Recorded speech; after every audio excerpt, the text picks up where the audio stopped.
Amados hermanos, antes de comenzar, les recuerdo estar orando para continuar con nuestros estudios. El Señor nos ha ayudado hasta aquí sin duda. Debemos dar gracias al Señor por esto. Hoy continuaremos leyendo esta epístola de Jacobo, el hermano del Señor, y vamos a leer el capítulo 3, desde el versículo 13 al 18. Haré lectura en la versión Reina Valera de 1960, que dice así: ¿Quién es sabio y entendido entre vosotros? Muestre por la buena conducta sus obras en sabia mansedumbre. Pero si tenéis celos amargos y contención en vuestro corazón, no os jactéis, ni mintáis contra la verdad, porque esta sabiduría no es la que desciende de lo alto, sino terrenal, animal, diabólica. Porque donde hay celos y contención, allí hay perturbación y toda obra perversa.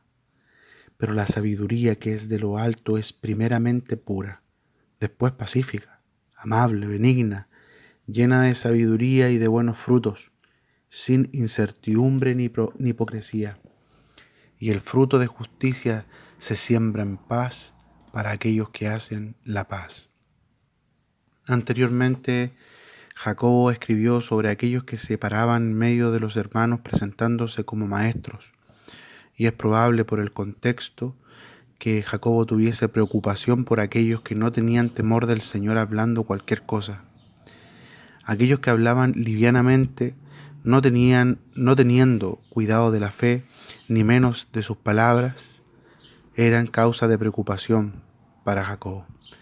Él viene hablando de la lengua y entendemos que se refiere al hablar humano, a las palabras que, según se nos muestra, sirven para mover, sujetar y gobernar.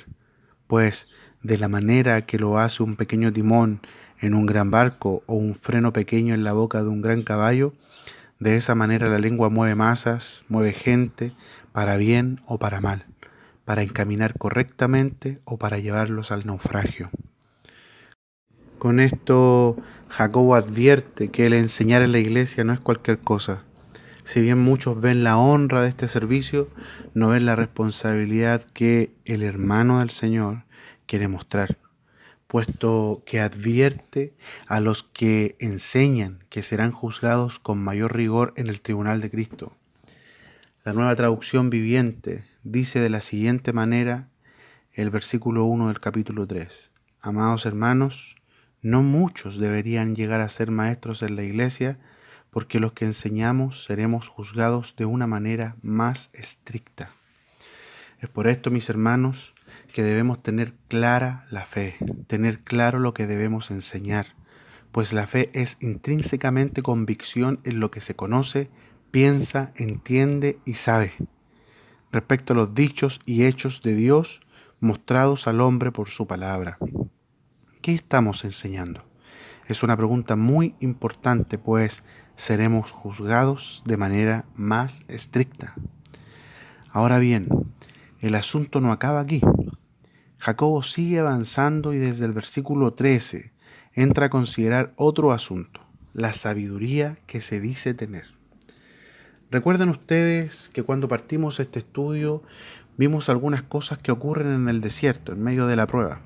Una de ellas es conocernos a nosotros mismos. Una persona que se cree un maestro sin tener cuidado de lo que habla y enseña es alguien que no se conoce a sí mismo. Por lo tanto, no tiene cuidado con quién es. Dice lo que quiere y no hay posibilidad, según él, de estar errado. Pero cuando una persona se ha estado conociendo y el Señor le ha estado mostrando lo falible que es, entonces tiene conciencia de que puede estar equivocado. Por ende, sabe que es probable que necesite aprender y corregir lo deficiente, además de completar lo que falta, llegando a desarrollar un corazón de discípulo. No obstante, además, el que no se ha estado conociendo toma una apariencia de hombre sabio, alguien sabio, entre comillas, entre los demás. Se cree con el derecho de corregir y aconsejar a quien él quiera, ni siquiera a quien le pida consejo. Se presenta como modelo, entre comillas, a seguir. En estos pasajes, Jacobo comienza a tratar con esto. Si se creían maestros, luego han de creerse sabios. Jacobo parte con una pregunta. ¿Quién es sabio y entendido entre vosotros? 3.13, la parte A. Con sabio, griego sofos, se refiere a una persona con discernimiento y precavido, con la capacidad de pensar antes de hablar y de actuar, alguien profundo en la vida, con entendimiento, epistemon, dice el griego. Se refiere a un experto, a alguien muy capacitado, como un profesional. Probablemente Jacobo usara ambos términos para referirse a la parte moral e intelectual de las personas. Pero ya nos hemos dado cuenta que Jacobo es muy práctico, entonces él escribe esta pregunta con el fin de sacar a las personas de la simple teoría o las simples palabras, por lo que si alguien le respondiera que sí, Jacobo le diría, muestre por la buena conducta sus obras en sabia mansedumbre, 3.13b. Otra traducción lo dice de la siguiente manera. Si ustedes son sabios y entienden los caminos de Dios, demuéstrenlo, viviendo una vida honesta y haciendo buenas acciones con la humildad que proviene de la sabiduría. ¿Por qué Jacobo les dice esto? Mis hermanos, Jacobo sabía con quiénes estaba tratando. Estaba al tanto de las cosas que estaban sucediendo. Miren, se estaba dirigiendo a aquellos que se presentaban como maestros y no tenían cuidado de las cosas que enseñaban, cosas que podrían estar yéndose en contra del Evangelio mismo. En aquel tiempo estas cosas ocurrían bastante y los discípulos lo sabían. Por ejemplo, el gnosticismo era un movimiento esotérico muy seguido entre los griegos, pero de alguna manera también afectó en medio de los santos. Entre las cosas que se enseñaron en el gnosticismo cristiano, entre comillas, se decía que Cristo no vino en carne, pues la materia, la carne, son males, de los que necesitamos ser liberados. Por lo tanto, Cristo, siendo espiritual, decían ellos, tomó apariencia de carne, no la carne misma. Seguramente había algunos a los que les pareció lógico esto. Entonces, sin reparos, sin análisis, comenzaron a divulgarlo y enseñarlo como si fuera la última revelación. Por eso tenemos a Juan diciendo que es por el Espíritu de Dios que confesamos que Jesús, el Mesías, vino en carne, contrario al pensamiento de quienes decían que no fue así. Siendo esto, dice Juan, obra del espíritu del anticristo. Primera de Juan capítulo 4 versículos 2 y 3. Y esta solo es una de las tantas enseñanzas erradas que sabemos. Entonces, cuando los discípulos escribieron, fue sabiendo cosas que estaban ocurriendo, como Pablo, que escribiendo a los Corintios les dice, porque he sido informado acerca de vosotros, hermanos míos, por los de Cloé, que hay entre vosotros contiendas. 1 Corintios 1:11. Noten, he sido informado, lo que nos muestra que ellos escribieron sabiendo lo que ocurría. La intención era enseñar, amonestar, corregir o prevenir. ¿Se dan cuenta? Así que Jacobo, cuando hace la pregunta, ¿quién es sabio y entendido entre vosotros?, está haciendo uso de retórica. Jacobo lo hace con el objetivo de reprender algo que entre ellos estaba ocurriendo. Si entre ellos había sabio y entendido, entonces esto debía ser algo que se demostrara viviendo una vida honesta y haciendo buenas acciones con la humildad que proviene de la sabiduría. Pero en vez de haber este tipo de demostraciones, lo que había en medio de los hermanos eran celos y contención. Entonces les dice, pero si tenéis celos amargos y contención en vuestro corazón, no os jactéis ni mintáis contra la verdad, porque esta sabiduría no es la que desciende de lo alto, sino terrenal, animal, diabólica. Porque donde hay celos y contención, allí hay perturbación y toda obra perversa. Si hay entre ustedes sabios y expertos, ¿por qué en vez de ver conductas irreprochables se ven celos y contiendas? Eso es lo que se argumenta. La sabiduría que decían tener era aparente, y provenía de las pretensiones de posición y reconocimiento en medio de los hermanos. ¿Por qué se presentaban como maestros? Por pretensiones. ¿Por qué se presentaban como sabios y entendidos? Por lo mismo, pretensiones. ¿Por qué hay celos amargos y contención? Por las pretensiones del corazón, por el pretender un lugar, el ser reconocidos.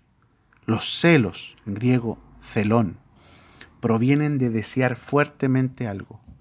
La contención, en griego eritseinan, nos muestra que este celo era carnal, que proviene de la pretensión personal de posición, de autoridad, de reconocimiento. No vamos a decir que los cristianos nacidos de nuevo no se enfrentan a celos y pretensiones. Decir eso sería una mentira y sería engañarnos. Mis hermanos, escuchen esto. Siempre habrá pretensiones, siempre. Mientras el pecado mora en nosotros, como dice Romanos 7, versículos 17 y 20, mientras more el pecado en nuestros miembros, siempre habrá pretensiones. Como también siempre estaremos expuestos a ser tentados por las pasiones y deseos bajos que batallan en nuestros miembros. Romanos 7:5 y 1 de Pedro 2:11. Pero el problema no es este. No es que venga la pretensión, la tentación. El problema es que le prestemos atención y le encontremos razón. En otras palabras, el problema es que caigamos en su engaño y comencemos a vivir para nuestra gloria y honra, como Pablo por el Espíritu escribió. Pero temo que como la serpiente con su astucia engañó a Eva, vuestros sentidos sean de alguna manera extraviados de la sincera fidelidad a Cristo. 2 Corintios 11:3. Ese temor tenía Pablo. Y de la misma manera debemos tenerlo nosotros y para con nosotros mismos. Si nos creemos inteligentes, sabios y experimentados, estamos corriendo el riesgo de que se nos aparezca la serpiente que es la más astuta y nos engañe. Mis hermanos, que el Señor nos ayude a tener los ojos bien abiertos ante esto, porque no es extraño que estas cosas vengan a nuestros pensamientos, a nuestro corazón, pues portamos una naturaleza caída. Pero gracias a Dios, Cristo, nuestro Señor, ha sido nuestro libertador. Así que ahora no le somos esclavos a nuestros deseos caídos, de modo que podemos oponernos en Cristo a estas inclinaciones. Por eso Pablo nos dice: no reine pues el pecado en vuestro cuerpo mortal de modo que lo obedezcáis en sus concupiscencias. Ni tampoco presentéis vuestros miembros al pecado como instrumentos de iniquidad, sino presentaos vosotros mismos a Dios como vivos de entre los muertos y vuestros miembros a Dios como instrumentos de justicia. Porque el pecado no se enseñoreará de vosotros, pues no estáis bajo la ley, sino bajo la gracia. Romanos capítulo 6, versos 12 al 14. ¿Se dan cuenta, hermanos? Es un ejercicio de nuestra fe en Cristo decir que no. Decimos que no confiando en la capacidad del Espíritu en nosotros, no en nuestra capacidad. Porque Él nos ha librado de la ley del pecado y de la muerte. Romanos 8:2.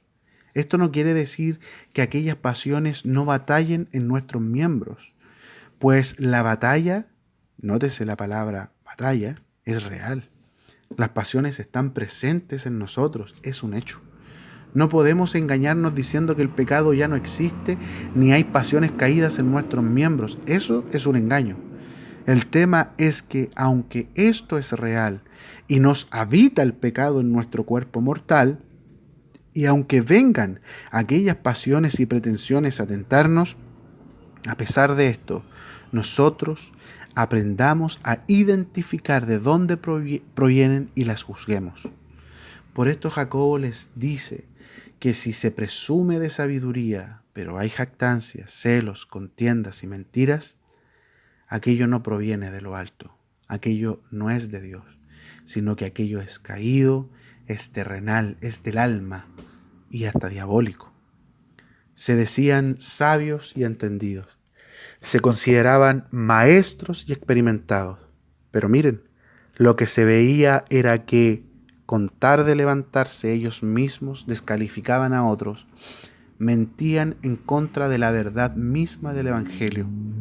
Sin duda alguna que aquello no era de Dios, y Jacobo estaba muy interesado en que supieran la realidad antropológica del mal en sus miembros.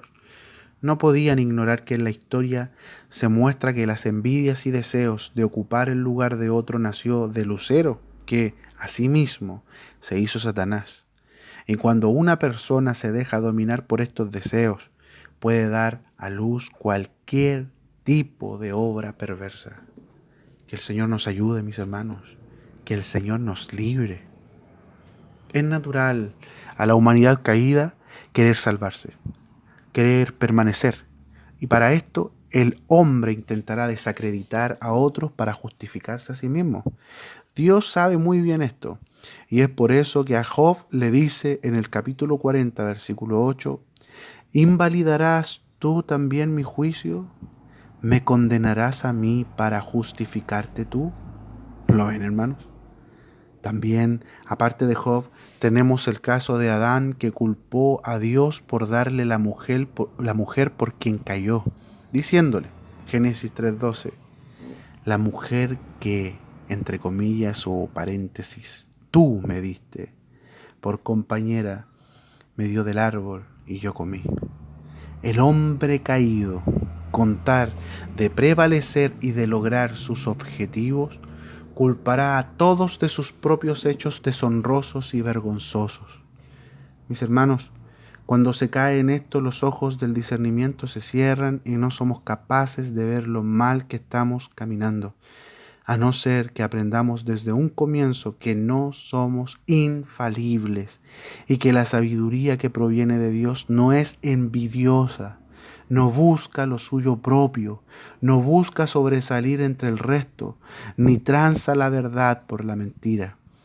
Es por eso que Jacobo anteriormente nos habló del varón de dos almas, del hombre inestable, sin fundamentos, sin convicciones. Si tú tienes convicciones genuinas en Dios, entonces no debes negarlas por nada. Necesitamos tener convicciones, las cuales provienen del consejo de Dios, de su palabra. Jacobo les pone de manifiesto a los santos que la sabiduría teórica que ellos tenían, que no se mostraba viviendo una vida honesta y haciendo buenas acciones con la humildad que proviene de la sabiduría, era nada más y nada menos que humana, anímica y diabólica, porque solo buscaba ocupar el lugar de Dios para exaltarse a sí mismo. Ahora, ¿cuál es el deseo que tiene el diablo? La mejor respuesta la da Pablo respecto al anticristo, diciendo en 2 de Tesalonicenses capítulo 2, versículo 4, el cual se opone y se levanta contra todo lo que se llama Dios o es objeto de culto, tanto que se sienta en el templo de Dios como Dios, haciéndose pasar por Dios. Aquella sabiduría pretenciosa lo que busca es ocupar el lugar de Dios, y para esto estará dispuesta a todo con tal de llegar a cumplir su objetivo. Cuidado con el corazón, cuidado con las pretensiones. Ellas están allí, no nos engañemos, y siempre lo están. A nosotros nos queda no atenderlas ni darles la razón. Nos queda a nosotros, mis hermanos, estar conscientes de ellas. Pero esto no es posible si no sabemos quiénes somos y cómo somos. Que el Señor nos ayude a tener los ojos bien abiertos, porque la ignorancia no nos libra de ser disciplinados o castigados. Debemos saber quiénes somos y cómo somos. Mire, le mostraré un caso donde la ignorancia solo demostró la perversión del corazón de un hombre. Leamos Hechos capítulo 8, versículo 9 al 24, que dice: pero había un hombre llamado Simón, que antes ejercía la magia en aquella ciudad y había engañado a la gente de Samaria, haciéndose pasar por algún grande. A este oían atentamente todos, desde el más pequeño hasta el más grande, diciendo: este es el gran poder de Dios. Y le estaban atentos, porque con sus artes mágicas les había engañado mucho tiempo. Pero cuando creyeron a Felipe, que anunciaba el Evangelio del reino de Dios y el nombre de Jesucristo, se bautizaban hombres y mujeres. También creyó Simón mismo, y habiéndose bautizado, estaba siempre con Felipe, y viendo las señales y grandes milagros que se hacían, estaba atónito. Cuando los apóstoles que estaban en Jerusalén oyeron que Samaria había recibido la palabra de Dios, enviaron allá a Pedro y a Juan, los cuales, habiendo venido, oraron por ellos para que recibiesen el Espíritu Santo, porque aún no había descendido sobre ninguno de ellos, sino que solamente habían sido bautizados en el nombre de Jesús. Entonces les imponían las manos y recibían el Espíritu Santo. Cuando vio Simón que por la imposición de las manos de los apóstoles se daba el Espíritu Santo, les ofreció dinero diciendo: «Dadme también a mí este poder, para que cualquiera a quien yo impusiere las manos reciba el Espíritu Santo». Entonces Pedro le dijo: «Tu dinero perezca contigo, porque has pensado que el don de Dios se obtiene con dinero. No tienes tú parte ni suerte en este asunto, porque tu corazón no es recto delante de Dios. Arrepiéntete, pues, de esta tu maldad y ruega a Dios si quizá te sea perdonado el pensamiento de tu corazón, porque en hiel de amargura y en prisión de maldad veo que estás». Respondiendo entonces Simón dijo: «Rogad vosotros por mí al Señor, para que nada de esto que habéis dicho venga sobre mí». Mis hermanos, he aquí la perversión del corazón humano, de un hombre no recto delante de Dios, que dejó entrar un pensamiento que demostró el estado amargo y de maldad en el que se encontraba. Dios quiere que sepamos cómo es Él, pero igualmente quiere que sepamos cómo somos nosotros. Lo peor es engañarse a uno mismo y creer que en nosotros no puede haber semejantes pretensiones. Esto es desarmarnos, es bajar la guardia y hacernos presa fácil del engaño. Jacobo sabía esto, por eso los increpa con las acciones más que con las palabras que decían. Constata el hecho, le muestra las envidias, las evidencias, los celos contenciosos, la amargura, la jactancia, la mentira. El «quítate de en medio para ponerme yo allí». Se decían maestros, se decían sabios, pero nada más mostraban su carnalidad, lo anímico que eran y cómo habían sido engañados. Ellos estaban caminando mal, no juzgaban sus perversos caminos y culpaban a Dios por sus acciones pecaminosas y caídas. Le atribuían a Él sus fechorías y no se daban cuenta que eran que eran ellos mismos impulsados por la energía de una naturaleza caída, animal y diabólica.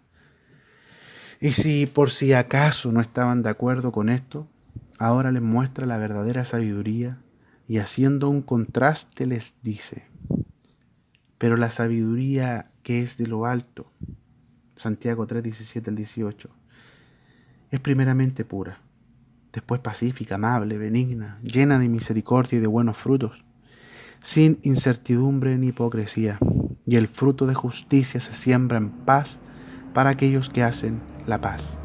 Mis hermanos, ¿notan ustedes que cuando habla de la sabiduría divina está definiendo un carácter?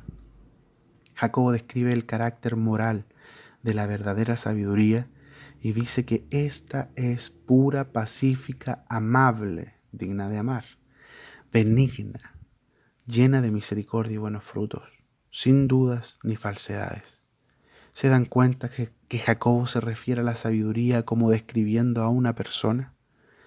¿Saben? La Biblia hace esto en muchos pasajes, pero en Proverbios capítulo 8 lo hace de forma especial. Allí no se habla solamente de la sabiduría como persona, sino que la sabiduría misma habla en primera persona. Se los leeré desde el verso 12 al 36 de Proverbios 8. Dice: Yo, noten el pronombre personal. Yo, la sabiduría. Habito con la cordura y hallo la ciencia de los consejos.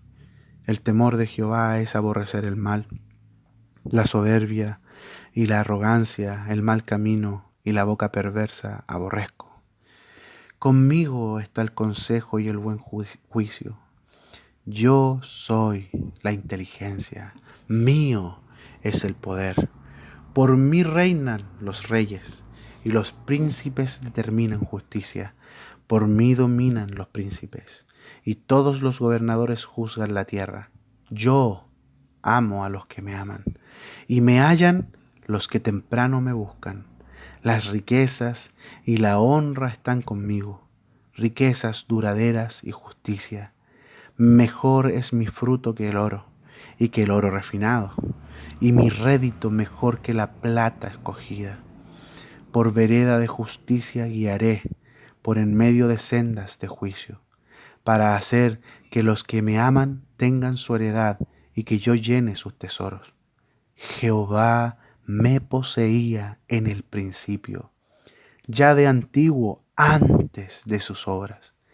Eternamente tuve el principado, desde el principio, antes de la tierra, antes de los abismos, fui engendrada, antes que fuesen las fuentes de las muchas aguas, antes que los montes fuesen formados, antes de los collados, ya había sido yo engendrada. No había aún hecho la tierra, ni los campos, ni el principio del polvo del mundo. Cuando conformaba los cielos, allí estaba yo. Cuando trazaba el círculo sobre la faz del abismo, cuando afirmaba los cielos arriba, cuando afirmaba las fuentes del abismo, cuando ponían al mar su estatuto para que las aguas no traspasasen su mandamiento, cuando establecía los fundamentos de la tierra, con él estaba yo ordenándolo todo. Y era su delicia de día en día, teniendo solaz delante de él en todo tiempo. Me regocijo en la parte habitable de su tierra, y mis delicias son con los hijos de los hombres. Ahora pues, hijos, oídme, y bienaventurados los que guardan mis caminos. Atended el consejo y sed sabios, y no lo menospreciéis. Bienaventurado el hombre que me escucha, velando a mis puertas cada día, aguardando a los postes de mis puertas, porque el que me halle hallará la vida y alcanzará el favor de Jehová, mas el que peca contra mí defrauda su alma. Todos los que me aborrecen aman la muerte. Como verán, la sabiduría se reveló a sí misma y nos dice que antes de la creación eternamente ha estado con Dios. La sabiduría misma hablando. Si usted se da cuenta, la descripción de Jacobo es de una persona, de la sabiduría de lo alto, de aquella que se revelaba a sí misma en Proverbios capítulo 8. Ahora, miren hermanos, en el Nuevo Testamento se nos revela quién es la sabiduría que habla allí, en primera persona. En Primera de Corintios, capítulo 1, versículo 24, se nos dice: mas para los llamados, así judíos como griegos, Cristo, poder de Dios y sabiduría de Dios. Jacobo identifica a la verdadera sabiduría como aquella que viene de lo alto, y de esta nos dice que es pura, pacífica, amable, benigna, llena de misericordia y buenos frutos, sin dudas ni falsedades. Estas son las cualidades de la persona de Cristo, y si Cristo está en nosotros, entonces puede manifestarse de esta forma a través de nuestro corazón. Pablo dice que ahora Cristo vive en nosotros, Gálatas 2:20. Y si vive en nosotros, quiere decir que puede verse a través de nosotros. Gálatas capítulo 4, verso 19. Esa es la sabiduría que habla Jacobo, la sabiduría de lo alto, la que viene La que viene de nosotros es humana, anímica y egocéntrica, como el diablo. Pero si dejamos a Cristo vivir en nosotros como la verdadera sabiduría, entonces el fruto será del pacífico. Mis hermanos, ha de ser Cristo en nosotros la sabiduría que se manifiesta. Tenemos a Cristo en nosotros por el Espíritu. Por ende, ofrezcamos nuestros miembros como instrumentos de la sabiduría que nos habita, para servir a la justicia de Dios, no buscando nuestra exaltación ni alguna posición, sino la gloria de Cristo, el cual busca la gloria de Dios. Que el Señor nos ayude, que nos permita conocernos y conocerle, que podamos darnos cuenta de las pretensiones inherentes a la naturaleza caída que portamos y que no nos engañemos actuando como sabios y expertos, cuando lo único que buscamos es satisfacer nuestros deseos intestinos y de baja naturaleza. Hoy en día vemos muchos hombres mostrándose como sabios y modelos a seguir, que persiguen un lugar, un puesto elevado por intereses caídos y de estómago. Hombres buscando honra de hombres, o dinero, o reconocimiento, o potenciar una carrera, etc. Todas esas cosas son caídas, sin temor del lugar en el que están y de lo que enseñan, presentando un Dios con minúscula, distinto al que se ha revelado en las Escrituras, un Dios con minúscula, hecho a su imagen y semejanza. Hombres queriendo esclavizar a hombres y sus familias, presentándose como infalibles y arrogantes. Que el Señor nos libre, hermanos. Que sus tratos nos ayuden a dejar que la vida de Cristo se manifieste por medio de nosotros. Que la verdadera sabiduría se presente a los hombres, aquella que busca la gloria de Dios y que los lleva a la presencia de su Creador, a un conocimiento y entendimiento de cómo es Él y de cómo hay que caminar con Él. Vamos a parar aquí.